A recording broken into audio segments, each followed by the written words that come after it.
By using star tool, I am creating a triangle.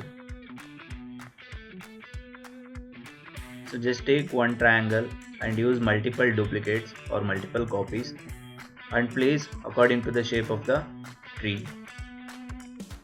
So take a copy, rescale it and place. Take a copy, rescale it and place.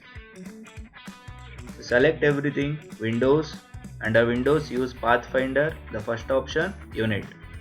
So then by selecting direct selection tool, delete out the part. So then reflect it, take a copy. So here we are doing this to give shade for the tree. So then apply a little bit dark color. Now you can see the shade. By using rectangle tool, create a stem. In the same way, take a copy of the stem and place it and give a shade using light color or dark color. So now you can see one flat tree. So by using elliptical tool, I am using ground like bottom for the tree. So then add little more dark color over there. Select everything and group it by pressing Ctrl G. Copy it, place it wherever you need.